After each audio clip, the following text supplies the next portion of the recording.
I did a 457 traditional, but then my 403B, I did it Roth. So by doing that, I kind of have two different modes of kind of money when I get older too. So when I get older, my 403B, when I take that money out, I'm not going to be taxed on that because I was taxed on it before.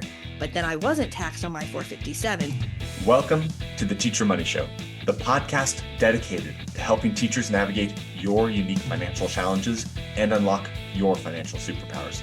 I'm your host, Shaun Morgan, a full-time teacher. That's right, I teach every day just like you, and personal financial coach. And I'm here to help every teacher, whether you're a seasoned teacher looking for fresh insights or a new educator navigating your first paycheck to have a richer wallet, classroom, and life. The contents of this podcast are informational in nature and are not legal or tax advice, and neither I nor my guests are engaged in the provision of legal, tax, or any other advice. You should not act upon this information without first seeking appropriate advice from an accountant, financial planner, lawyer, or other professional. I cannot wait to have this wonderful conversation with Stacy today. I've met Stacy multiple times over the years, and we've collaborated on a few things about getting the message out to teachers on financial empowerment. Stacy is a veteran special education teacher, bless her for that, and administrator with over 15 years as an educator. She founded Rewire Behavior Financial Coaching, where she specializes in financial coaching for parents of children with disabilities, which is a really big need, for sure. And she helps them find clarity and support on their journey to financial stability. She uses her unique financial insights to empower families, to reduce stress, save time, and make confident decisions toward their financial goals to live the good life. Stacy, welcome to the show. Hi, Shaun. So let's just start off, you got 15 years of experience in education, but just tell us a little bit about your journey in education and what you've been doing in it. Sure. Yeah. So my journey definitely wasn't linear. So I wasn't really expecting to be a teacher. My undergrad is in biology and psychology, and out of school, I started working actually at a residential treatment facility, and they needed a teacher to teach science. So I thought that that might be interesting with my biology background. So I went ahead and took that role. And what I found is the teaching was good, but I really enjoyed the individual students and their unique needs. Because it was a residential treatment facility, we had a lot of students with different disabilities. Some were eligible for individualized education plans, some were not, but they had some different things kind of going on. And then that really piqued my interest in special education. So then I went back and got my special education certification. And then I stayed there for a few years, but then was kind of ready to do something different. So I transitioned to the public school where I taught mostly self-contained, our students with emotional disabilities at a large high school in Northern Virginia. I did that for a few years, and then I had an opportunity to actually move across the country to Alaska to be a special education administrator. So thought that that would be a interesting, adventure, and it definitely was. And I stayed there for a few years too, and then kind of realized that it might be a little bit far away from family. So then I came back to Virginia. I actually took another role, which was central office, but not quite at the same level that I had in Alaska. Alaska gave me a lot of experience. But they didn't have kind of that opening at that same administrative level. So I kind of took little bit of a demotion, but it was with a larger district. And so I thought I'd learn some different things kind of about the district and kind of how they ran things. I really enjoyed it. And I was able to be, in the classroom supporting teachers as well as attending all those fun meetings and helping support that way. And then also delivering professional development for teachers. And then I actually moved again in Virginia to another large district to become a special education coordinator. And I did that for 4 years, and I got married, and then I had my son. And recently, back in August, I decided to leave education for now and kind of pursue some other things that I had been interested in. That will definitely not linear. I mean, like jumping across, not only just across the country, but like across another country to get to where you're going in Alaska. That's a almost the biggest move you can make. I mean, like a few more states down, that'd be the largest move. But like, wow. So that's a big thing. I love that part of your story just because you're willing to do something different to move forward and to learn and to grow. I think that shows that you're tenacious, and that's kind of what we're talking about today, right? What you have done as you are stepping away from teaching, and how you prepared to get there. So let's just roll back the clock a bit to the early years of your career. What were there specific financial goals that you had for yourself when you first started out? Did they evolve over time? Like, how did those come about? Yeah. So really initially, probably the first few years, I wasn't really thinking about um, like I didn't have specific goals regarding savings or particular number. I did realize pretty early on that if I could move across the salary scale, that would be better for me. So I got my SPED certification and I got my master's pretty quickly because that bumped me uh, being a teacher, and I thought that that was a good thing. So that was initially kind of my main kind of focus. Later on, though, and I think it really kind of hit me when I was because there's not a ton of stuff to do outside when it's negative 40 degrees. So I really got focused on saving at that time and figuring out how I could max out my IRA and my 403B plan with them. And then when I moved back to Virginia, I had the opportunity to have access to a 403B and a 457 plan. So it was my goal to max out both of those. It didn't always happen, but by having that goal, I definitely saved more than I would have if I, didn't really focus on that. So that was probably just the last like eight or so years, but it definitely made a big difference for me.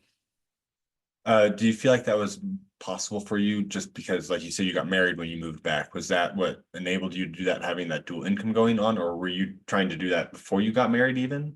Yeah, I was actually trying to do that before I got married.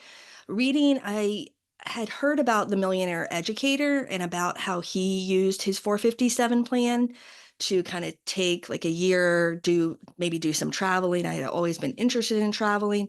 So, really having that idea about that 457 plan was something that really appealed to me because by doing that, I knew that I was able to leave education and if I needed to access that money without penalty. So I didn't have to wait till normal retirement age the same way you would do with your 403B plan or if you had a pension or if you had a regular IRA.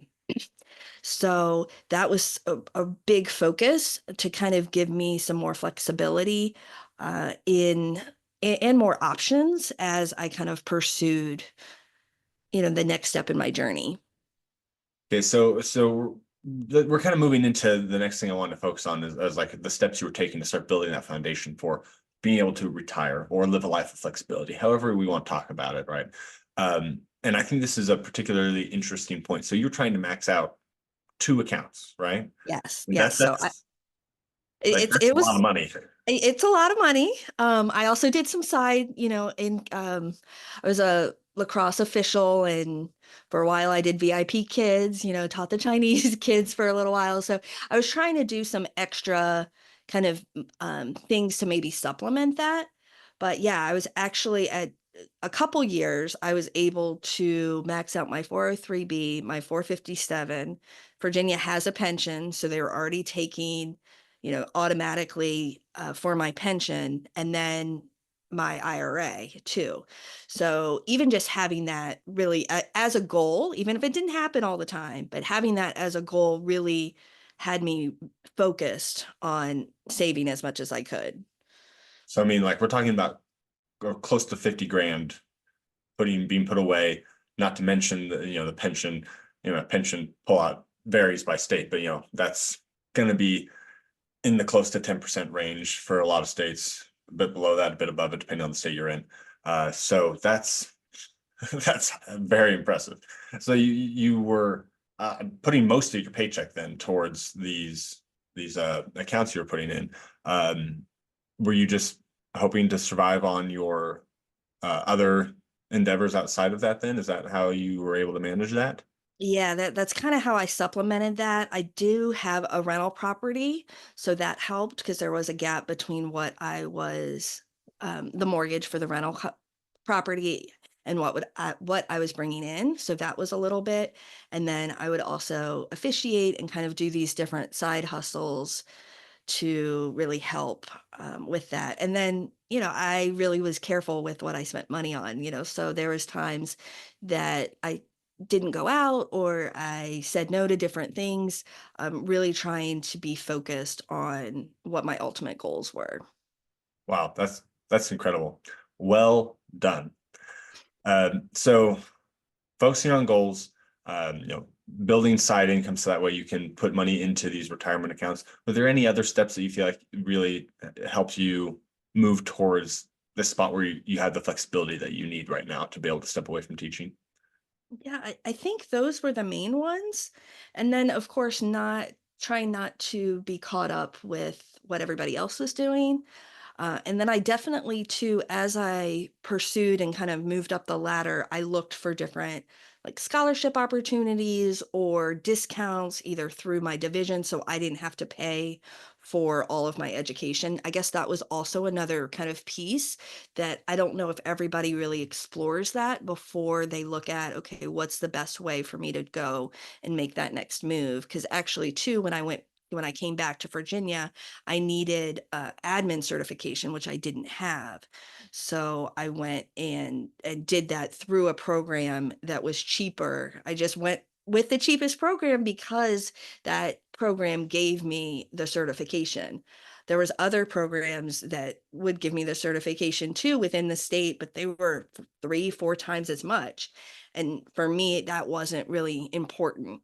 The important part was that I got the certification and I passed the test. I mean, that's so important. Like, there are so many ways to get those additional credits, and some of them are expensive, some of them are inexpensive. And honestly, teachers, you're going to get the same benefit from it either way.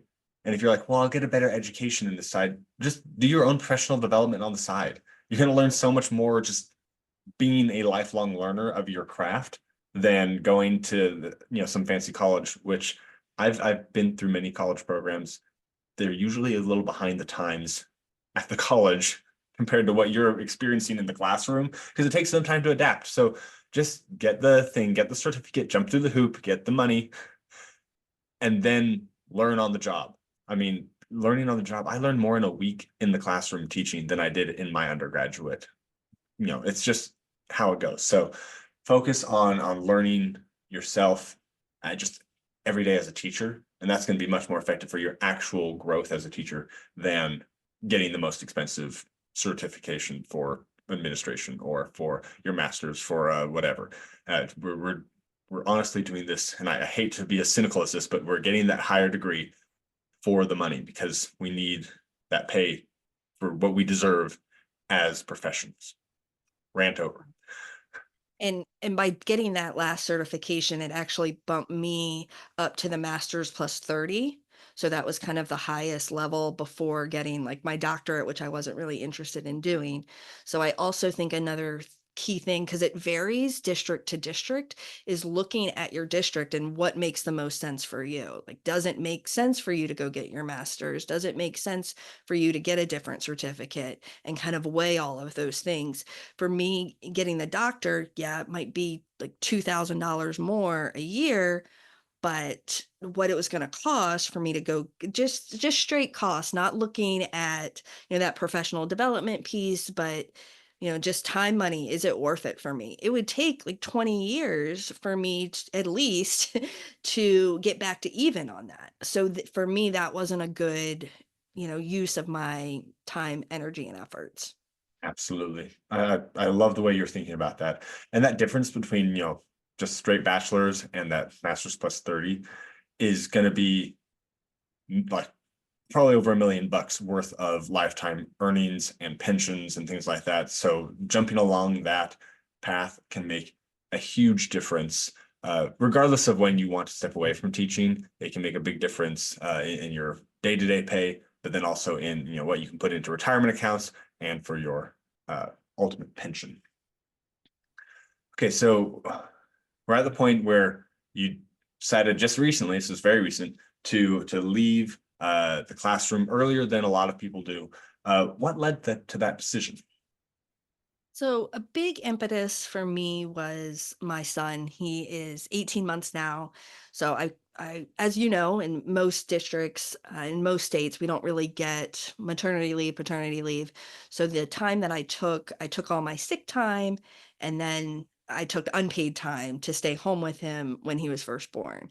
So, then I went back for a year, and that year was pretty challenging for me. Being an administrator, our hours are, essentially we have 9-hour days. We're supposed to take an hour lunch, but sometimes that doesn't happen. I would get home, I would be exhausted, and I felt like I was spending most of my days kind of trying to help other people's kids when by the time I got home, I was just so exhausted to kind of play and do all the things that I knew that he needed. So that was a big impetus. And then I also kind of looked at my numbers and kind of thought about, okay, well, what would happen if I stayed like one more year or if I stayed 2 more years? And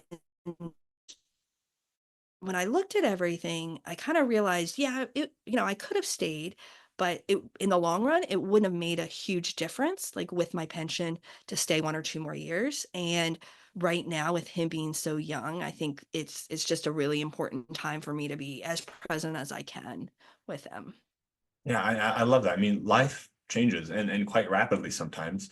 You have a baby born, you have, like a parent that needs support, you have, an accident. We talked about long-term disability insurance just a few episodes ago, and I'll link to that in the show notes, teachingmyshow.com/podcast. You can find the show notes there.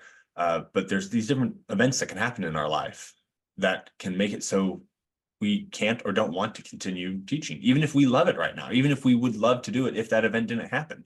So having the flexibility in place, doing the things now to make sure we have that flexibility that you can make the decision to just straight up stop teaching right now. So you can spend that precious time with your child, I think is so important and so powerful that we don't even think about the future sometimes in that way. And it's incredible that you have.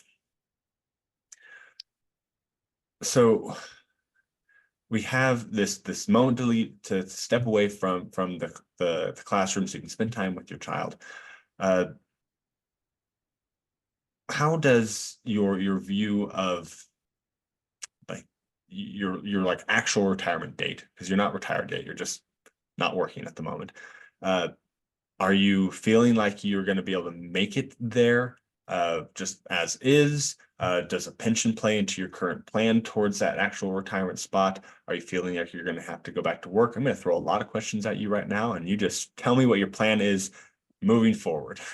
Yeah. Well, I think I'm definitely a planner, but it's always good to be flexible in your plans. So right now, because of kind of where my 457 plan is, I have about 2 years kind of worth that I could drain that if I needed to. I don't really want to drain that, because it is still a retirement account, but having that and that cushion has helped me to kind of not be so stressed at the moment about like trying to make money or like jumping into different things that I wasn't really interested in. So that's helped for sure. As far as kind of moving forward, I really want more of balance, in my life. I think that we can all, especially in education, we can get stuck on doing everything for everybody else and maybe not taking care of ourselves. And really, the first couple months, I just kind of spent some time with family and did some traveling and did some things that I had wanted to do for a really long time, but I just wasn't able to because of my schedule.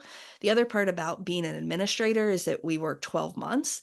So we don't get, even the little summer break, and I know it keeps getting shorter, but the little summer break that many teachers have. So just having that little break and being able to decompress was really helpful for me. As far as like long-term planning and looking forward, the pension kind of does play a little bit of a role, but again, it's not really something I am expecting until I'm 67. And with the 457 and my business, I'm looking at, okay, how can I make that bridge or make that bridge maybe until I'm 55 and I can access some of my other kind of accounts. And I think that's the biggest thing, or the biggest lesson is when you set up these different accounts, then you have more options that you can access them if you need to, but if you don't need to, they can continue to grow and be used for retirement.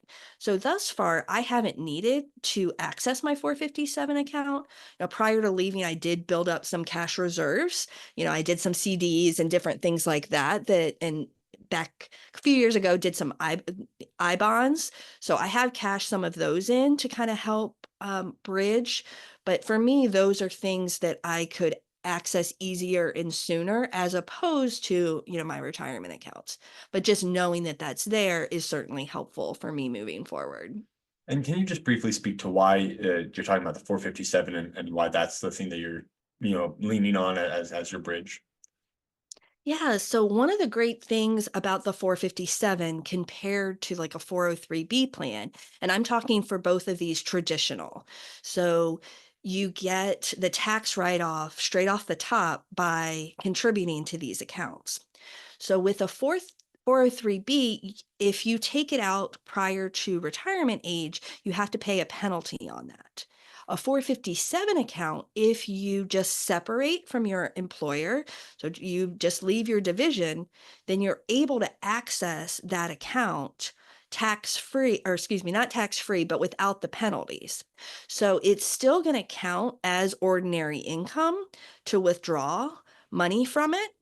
But if you have a low income or no income, that's okay. We don't really need to worry about that. For me, and I didn't mention it before, but when I was at like that lower tax bracket, doing that Roth IRA was really helpful.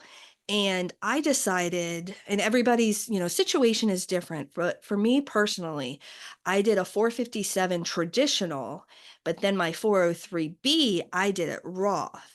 So by doing that, I kind of have two different modes of kind of money when I get older too. So when I get older, my 403B, when I take that money out, I'm not going to be taxed on that because I was taxed on it before, but then I wasn't taxed on my 457. So it can get a little complicated, but I think it just leads to the importance of knowing what's available at your specific division and making sure that you pick the best thing and looking at those ratios to make sure that you're not paying a lot of extra for advisors or things like that, because you can definitely do it yourself.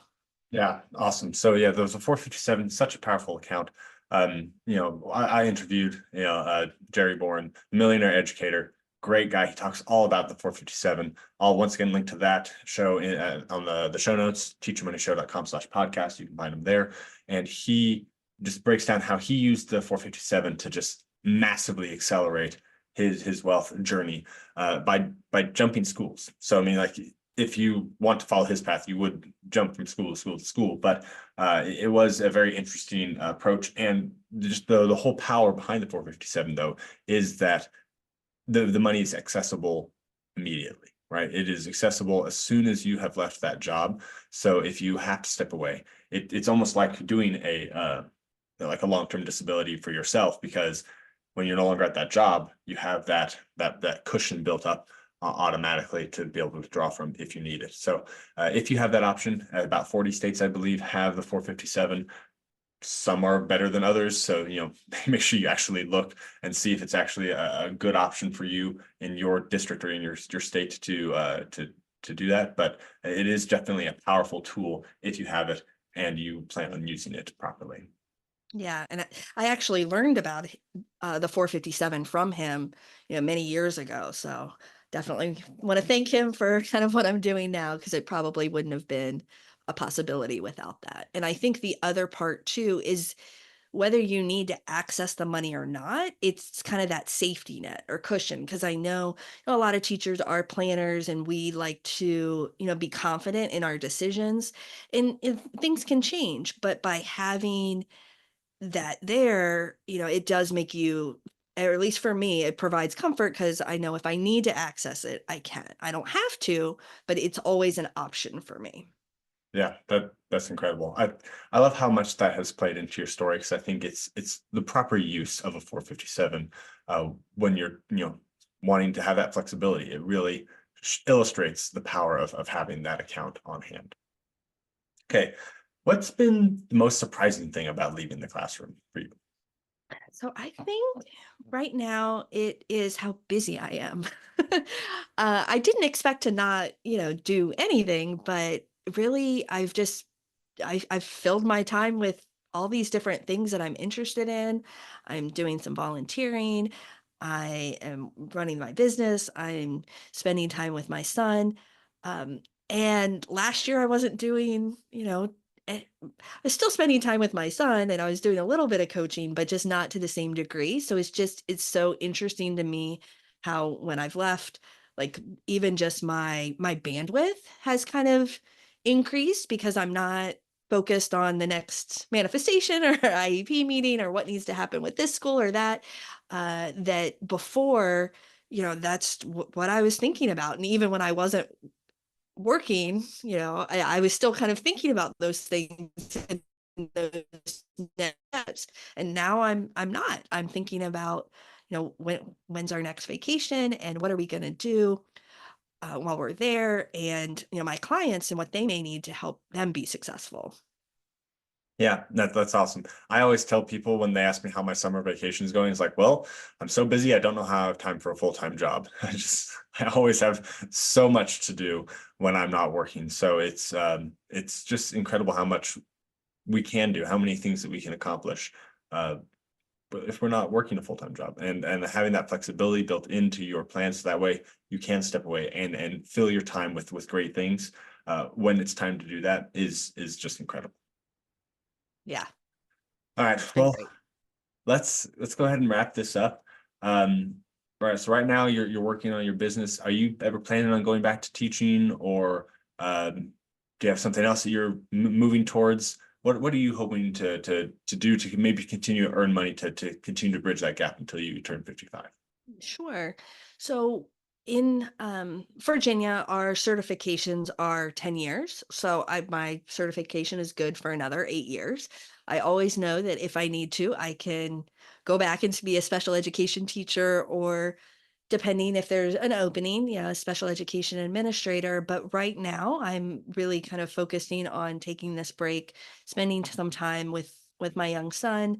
I've also picked up some contracting work through it's not the division, but our state is running a program for early childhood. And so I'm doing some contracting with them, which is nice because I get to kind of pick and choose my hours for that. So that's also been helpful. And I still get to be around little ones and be in classrooms, which I still enjoy, but I don't necessarily have to go to the meetings and do some of the other things that maybe weren't my favorite about my previous role. And then really kind of working on how I can help parents that have a child with a disability. When I was in the classroom, I definitely saw it, on the education realm, but I also saw just how like stressed and overwhelmed they felt about everything going to their different appointments. How are they going to manage everything? Sometimes a parent has to either reduce their hours or leave, their previous job completely, depending on the nature and severity of their child's disability. So I think because I have kind of experience in that role, as far as with resources and other things that might be available to them, kind of marrying those resources and helping with financial education so that they're able to live and budget and kind of do those things that will reduce their stress and things in their control, because so often they feel like things are kind of spiraling, or maybe not in their control with different medical diagnosis or different things that are going on with their child. And then I also heard that, many families and many parents, they want to be able to spend more time, but they don't feel like they're able to financially too. So really being able to help support with that kind of still marries, my previous experience and what I know that could be helpful for them. So I'm really just excited to continue to work with families in that way as well. Yeah, that's awesome. I love all the different paths you're on. I love how you're still able to contribute to the classroom without the paperwork, because I've met so many sped teachers who just say paperwork is their favorite thing, right? So that's such a great trajectory that you're on. Okay, two more questions. The same questions I ask all of my guests. What is your number one tip for teachers to have a richer wallet, classroom, and life? I think it's really important to prioritize what's important to you. What's important to you right now and then in the future and spend according to that. I think it's so easy to get hung up with different things or trends or what other people are doing, but really what is most valuable to you. There was definitely times that I had to make, sacrifices with what I was spending, but now I get to do things that, other people don't. So it was definitely worth it to me. So really kind of focus on your own priorities. I think that's fantastic. Prioritize, choose the most important thing, and just make sure that that's what you're actually accomplishing with your goals and in your behavior. It's so great. Okay, let's say a teacher wants to, ask you a question about your journey, or maybe they are, a parent with a child with a disability, or they know somebody who could maybe use your services as a coach. How can they get in contact with you? Yeah, so they can visit me on my website, which is www.rewirebehavior.com. And then I'm also on Facebook, Rewire Behavior Financial Coaching. And really, if you send a DM through there, I'll get back to you. I do a 15-minute, free just kind of consultation with people. And I just love to kind of talk and see, if there are other kind of things that you could do to help your specific situation so that you can live a richer life. I love it. So once again, if you would like to get in contact with Stacy, I will put that contact information on the show notes, teachermoneyshow.com/podcast. Go ahead, go there. You can find the show notes for this show and all other shows at that link. And if you've enjoyed this, or you think that this is going to be helpful for someone else who maybe is trying to look for that flexibility, or someone else who has a child with a disability that's a teacher that might want to hear this story, please share it with them. Share it with all the teachers, because financial empowerment, it can change teachers' lives. We need to make sure we get this message out to everyone. Stacy, thank you so much for coming on the show and sharing your journey and your knowledge with us. It's been a lot of fun. Yeah, thanks, Shaun. I'm so grateful that Stacy came on the show. The interview was just a ton of fun. Okay, teachers, I know you hate Cliff Notes when your students use them, but I bet you've used them yourself. So here's the Cliff Notes version of my interview with Stacy. Cliff Notes are brought to you by Fidelity. Okay, Fidelity is not sponsoring this show, but as I've said before, they do have a referral program. And if you are going to open up an account anyway, I highly recommend Fidelity. I use them myself. I have my own IRA there. I've used them for an HSA. So if you are trying to grow your wealth independent of your employer plan. So we talked about a 403B and a 457 in this episode. You want to get those through Fidelity unless Fidelity is a provider of your 403B. I would highly recommend you look into that if it is, because they are a great low fee product and they are a great interface on their website and their app. So I mean, like, that's really all you can ask for. So highly recommend Fidelity. Use my referral link if you're going to open up an account with them anyway. Now on to the clip notes. The first important note is to make lofty goals for yourself. Stacy had a goal to max out her 403B and her 457. Now, it changes from year to year, but we're talking about over $20,000 per account. So we're talking about over $40,000 that she was trying to put away into these retirement accounts every single year. And then she also ended up maxing out her IRA, which is another, $6,000 or so depending on the year, that she was putting in there. So we're talking about nearly 50 grand a year that she was trying to put aside for her future. That is a very lofty goal, one that I'm sure makes many of you think to yourself, how could anyone ever do that? But she showed you how. She was working on a business. She was doing side work to make more money, and she was, living inexpensively. because that's what she wanted to do. She wanted to build flexibility.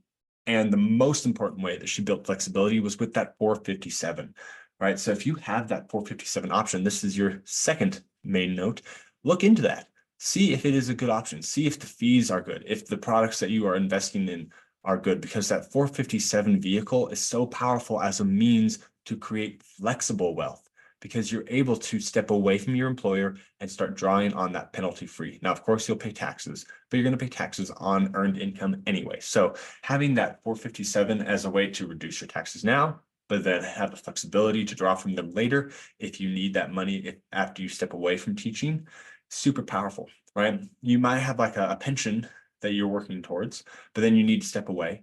Well, say there's a 5-year gap between you stepping away and your ability to get your pension. Having money in that 457 allows you to draw down from that during that 5-year gap. And then, just working a little bit can probably make that stretch over that gap if you really wanted to step away from teaching. When you're feeling that you're burned out, you're done, you can't handle it anymore.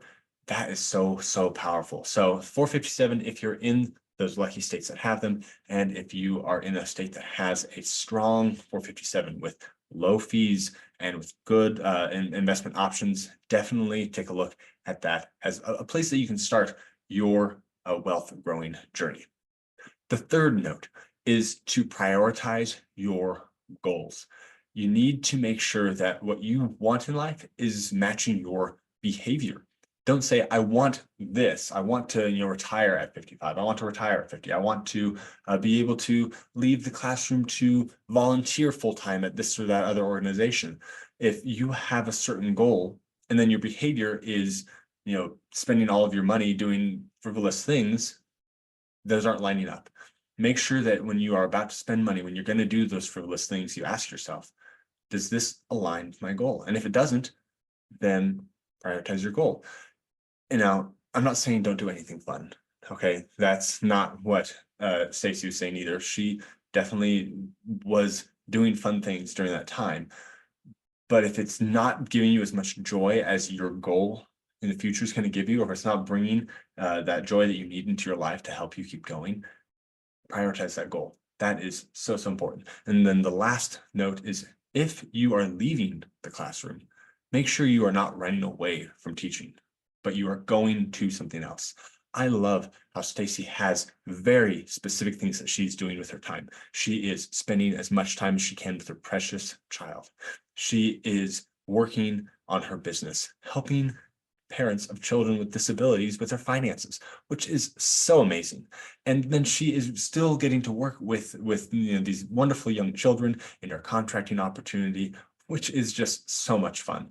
The fact that she has these very specific things that she is doing, that she is spending her time with, that she is filling her day with, makes her retirement, if you want to call it that, worthwhile. So if you are just running away from teaching, make sure that you are running towards something else, because that's what's going to make stepping away from the classroom worthwhile. And once again, if you would like to support the show and you are going to open up an account, please go to teachmoneyShow.com/podcast and use my referral link for Fidelity. I would appreciate that. If you just want to connect with Stacy, happy to connect you. Go to that same link, teachmoneyShow.com/podcast. You'll find the way to connect with her there, to contact her at her website, rewirebehavior.com. She is such a wealth of knowledge. Highly recommend you connect with her.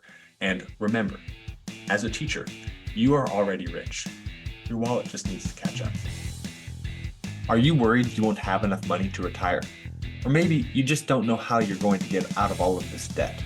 Whatever your situation is, I can help you. Go to teachermoneyshow.com/guest and fill out the form there. And you can come on the show for free coaching, or we can meet one-on-one to discuss your needs. I look forward to talking to you.